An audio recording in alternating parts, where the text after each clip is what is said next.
Okay, we are on chapter 10 of the Westing game. Chapter 10 is titled The Long Party. And if you remember, in chapter 9, J.J. Ford was going to have a party.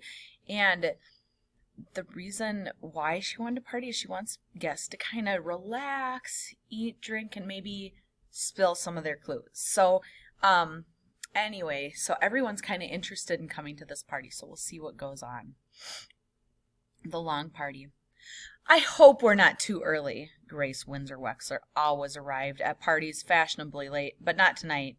She didn't want to miss a thing, or a clue, or wait around in her apartment with a murderer on the loose. I don't think you've met my husband, Dr. Wexler. Call me Jake. Hello, Jake, Judge Ford said, a firm handshake, laugh lines around his eyes. He needed a sense of humor with that social climbing wife.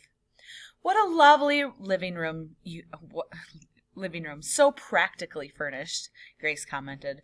Our apartment is identical in layout, but mine looks so different. You must come and see what I've done with it. I'm a decorator, you know. 3 bedrooms do seem rather spacious for a single woman. What does she mean, 3 bedrooms? This is a 1-bedroom apartment. Would you care for an appetizer, Mrs. Wexler? I'm curious to know exactly how you are related to the Westing family. The judge had hoped to take the heiress by surprise, but Grace gained time by coughing. Goodness, that ginger is spicy. It's the Szechuan's cooking style, you know. How am I related? Let me see. Uncle Sam was my father's oldest brother. Or was he the youngest brother of my father's father? Excuse me, I have to greet my other guests. The judge left the prattling pretender. Father's brother or father's father's brother? If the relationship was on the paternal side, her maiden name would be Westing.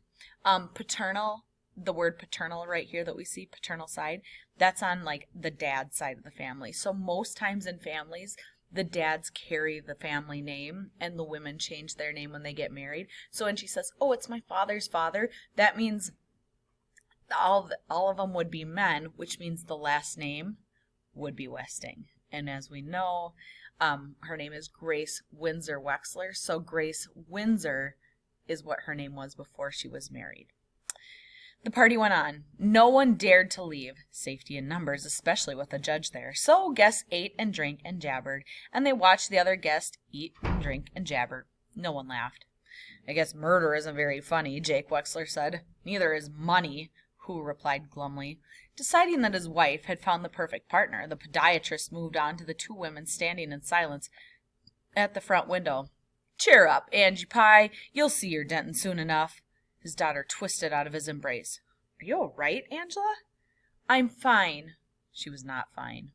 Why did they ask about Denton all the time, as though she was nobody without him? Oh, it wasn't just that.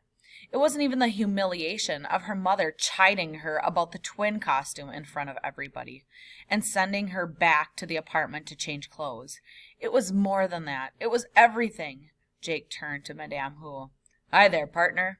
She doesn't speak English, Dad, Angela said flatly, and she never will, Angela, if no one talks to her. Snow, said Madame Hu. Jake followed her pointing finger. That's right. Snow. Lots and lots of snow. Snow, trees, road, Lake Michigan. China, said Madame Hu. China? Sure, why not? Jake replied. China. Angela left the chatting couple. Why couldn't she have made some sort of friendly gesture? Because she might do the wrong thing and annoy her mother. Angela, the obedient daughter, did only what her mother told her to do. Hello, Angela. One of these tidbits might cheer you up. Judge Ford held a tray before her. I hear you'll be getting married soon. Some people have all the luck, Seidel Pulaski said, appearing from nowhere to lean over the tray to spear a cube of pork. Of course, not all of us women have opted for marriage. Right, Judge Ford?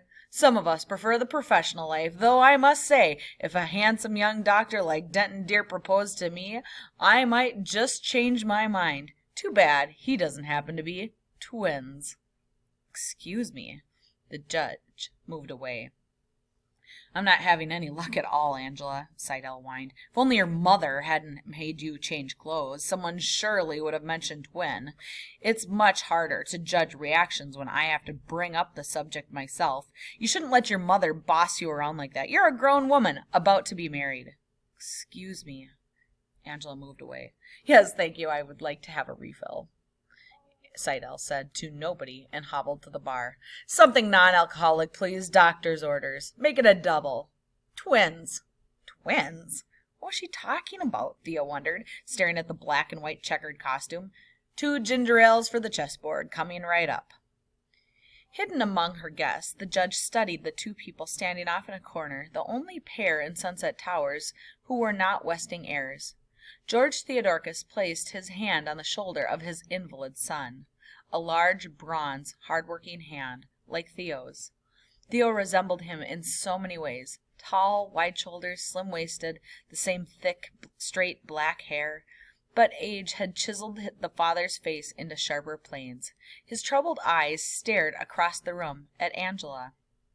Catherine Theodorus, a slight, careworn woman, gazed down on her younger son with tired, dark-circled eyes. From his wheelchair, Chris watched legs. Other than the funny lady with the shorthand notes, the only limpers were his brother Theo, Turtle had kicked him again, and Mrs. Wexler, who stood on one leg rubbing her stockinged foot against her calf. A high-heeled shoe stood alone on the carpet beneath her. Judge Ford didn't limp.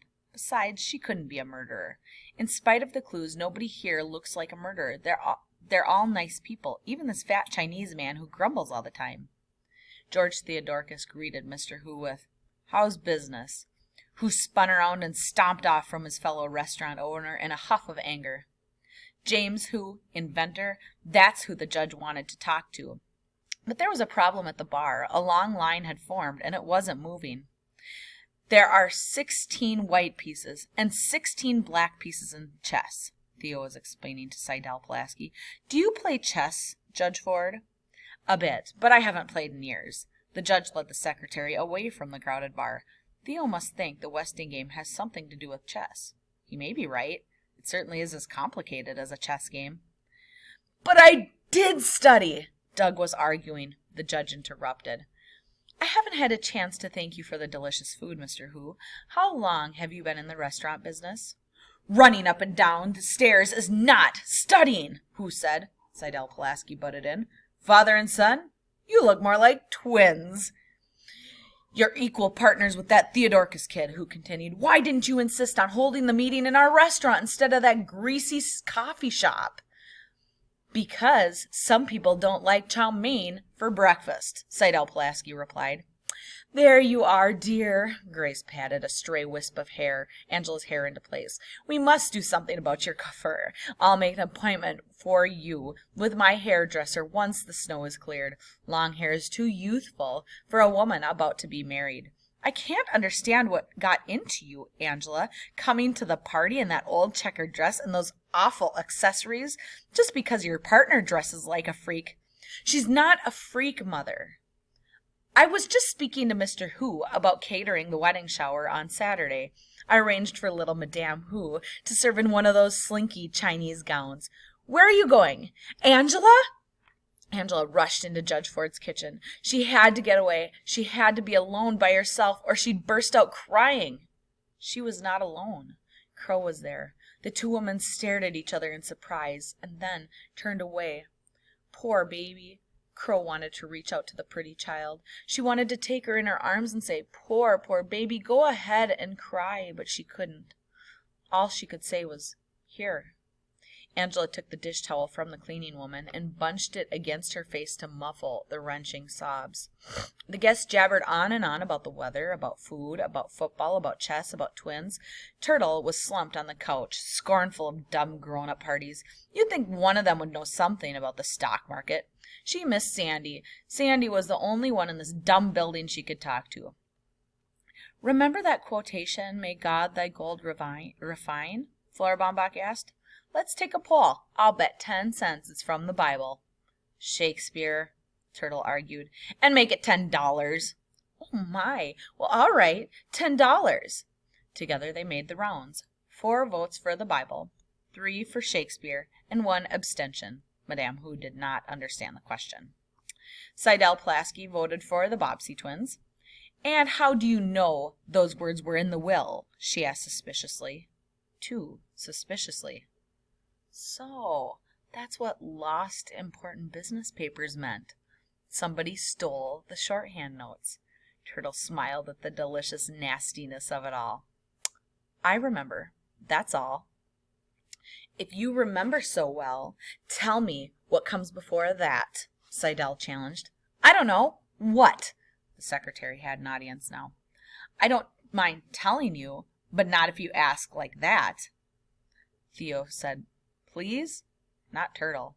Seidel turned toward him, and what should have been a gracious manner, but she grimaced when the top of the crutch poked her in the chest. The exact quotation, she announced loudly, hoping she was right, is spend it wisely, and may God thy gold refine. Right or wrong, her guess was received with groans of disappointment. The heirs had expected more, a hint, a clue, something. It was time to go home. And chapter 11 is called The Meeting.